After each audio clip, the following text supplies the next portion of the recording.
Bon, eh bien, salut à tous les amis, c'est le Gros Dino, j'espère que vous allez bien. Et nous voici donc repartis pour une nouvelle vidéo des actus de la semaine. On va commencer les amis, par un petit playmat. Un petit playmat qui est bien évidemment pour du speed duel.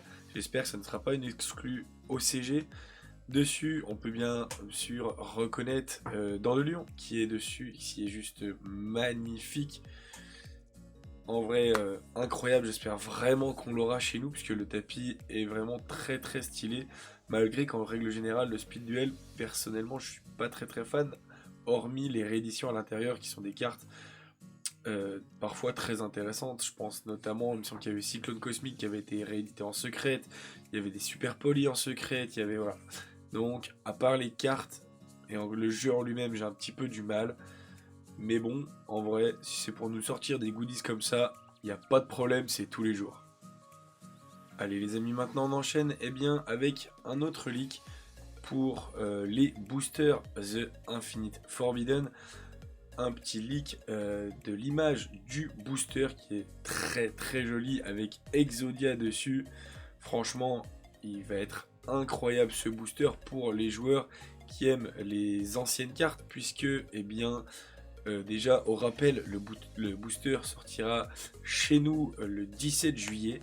Et à l'intérieur, il y aura non seulement du support pour le deck Magicien Sombre, Magicien des Ténèbres, mais également pour un potentiel deck Exodia avec des cartes à l'intérieur très intéressantes.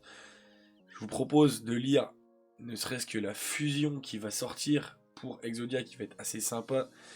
Il faut donc 5 monstres, l'interdit pour l'invoquer, non destructible par les effets de cartes de votre adversaire, une fois par tour. Si cette carte combat durant le calcul des dommages, effet rapide, vous pouvez faire gagner à cette carte une attaque égale à vos life points. Donc autant dire que direct, bam, on battle à 8000. Une fois par tour, lorsqu'une magie ou piège ou un effet de magie ou piège est activé, effet rapide, vous pouvez annuler l'activation. Et une fois par tour, durant la phase, vous pouvez poser une magie piège Exodo directement depuis votre deck.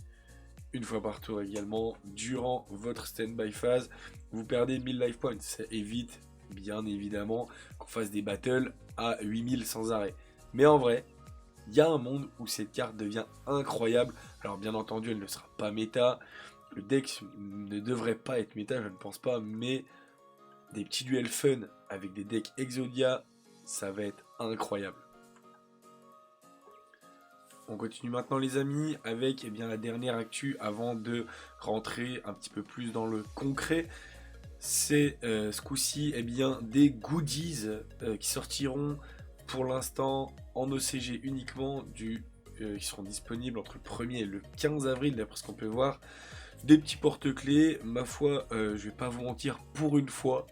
Et là, je sais que beaucoup seront, je pense, d'accord avec moi.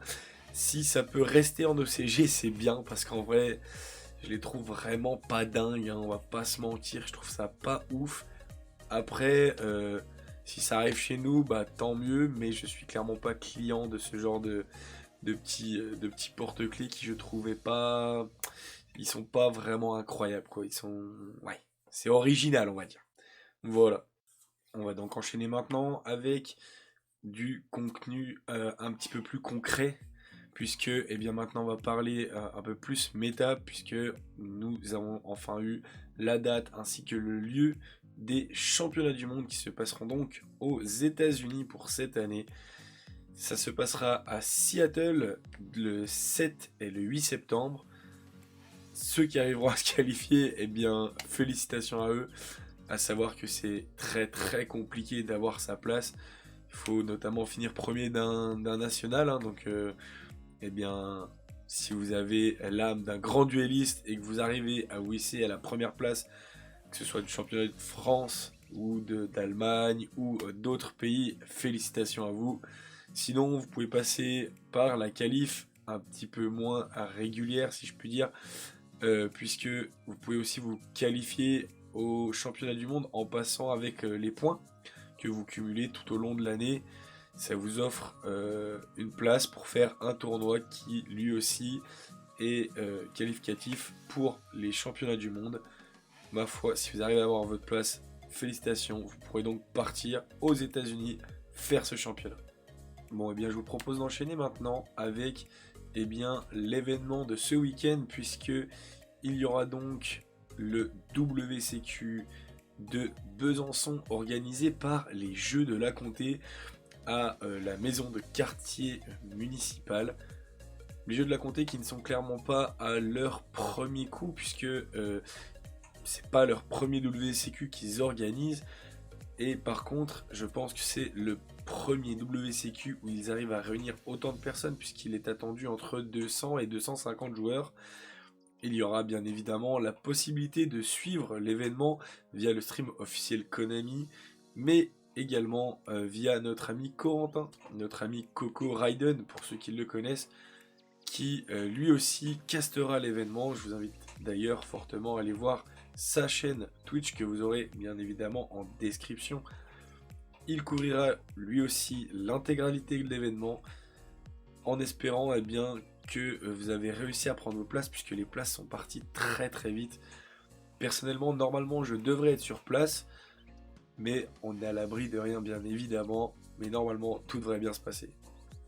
Bon bien les amis, je vous propose maintenant de terminer ces actus avec un petit récap du tournoi que j'ai fait dimanche dernier. Je vous l'avais dit, il y avait l'Hôtesse Championship de Besançon, à nouveau organisé par les Jeux de la Comté. Honnêtement, j'ai pas fait un très bon résultat parce que j'ai terminé 29e sur 40, ce qui est clairement pas ouf. Je crois que j'étais en X4 avec 2 victoires pour 4 défaites. C'est clairement pas bon comme résultat. Après, pour une première fois que je jouais mon deck, je trouve ça plutôt quand même assez intéressant, puisque malgré que je fasse un mauvais résultat, il y a sur les 4 games que je perds, 2 games que j'aurais dû gagner, et je les perds uniquement parce que j'oublie des effets de mes cartes. Donc ma foi, c'est comme ça, c'est le jeu.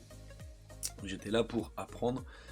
Mais je tenais à revenir quand même sur ce tournoi pour féliciter les gens de notre asso qui ont réussi à se classer plutôt bien lors de cet event. Je vous affiche la liste du top 10 des joueurs qui étaient présents. Donc nous avons le premier Diplomoro Alexandre qui finit donc premier avec le deck TG, incroyable. Je pensais clairement pas que ce genre de deck pouvait aller aussi loin lors d'un event aussi important. Derrière nous avions Rémi Perrin qui lui jouait Rika. Donc pareil, Rémi, un habitué de la deuxième place comme il le dit lui-même, puisque ce n'est pas la première fois sur ce genre de tournoi qu'il finit deuxième. Il a fait la même chose à Lyon notamment. Derrière nous avions Ladylan qui lui jouait Voiceless Branded. Donc comme quoi le deck Voiceless est plutôt sympa à jouer.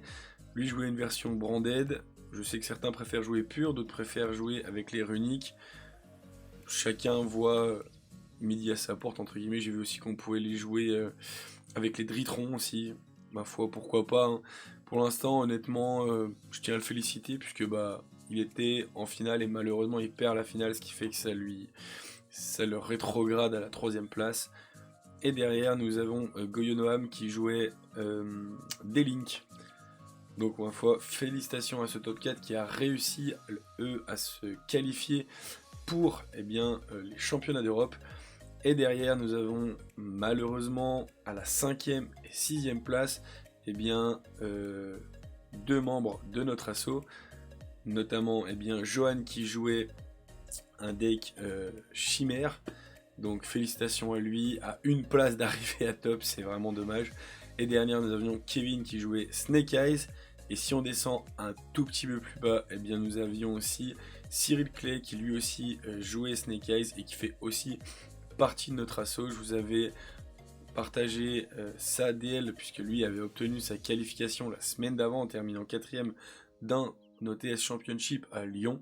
Ce coup-ci il finit 9ème, il a déjà sa qualif et il fait quand même malgré tout un classement plutôt joli puisque 9ème sur 40 c'est plutôt beau comme classement. Donc voilà les amis, c'est tout pour les actus de la semaine. On se dit à la semaine prochaine. Allez, ciao!